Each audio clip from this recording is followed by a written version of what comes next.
గర్భిణీలు పులుపు తినడానికి ఇష్టపడతారు. వారు పుల్లని ఆహారం తినేందుకు ఆసక్తి చూపుతారు. పుల్లటి వాటిలో చింతపండు ఒకటి. అయితే ఈ చింతపండు నిజంగా మహిళలకు మేలు చేస్తుందా? గర్భిణీలకు చింతపండు ప్రాణాంతకం అంటున్నారు వైద్యులు.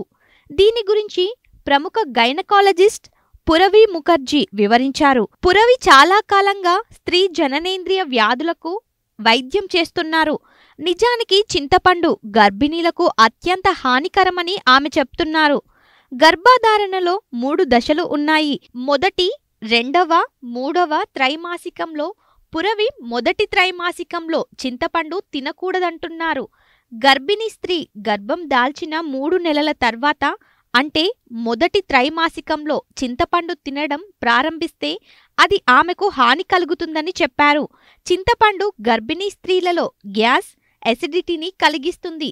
కడుపులోని అధిక ఆమ్లం పిండానికి హాని కలిగిస్తుంది. పిండం దెబ్బతినవచ్చు.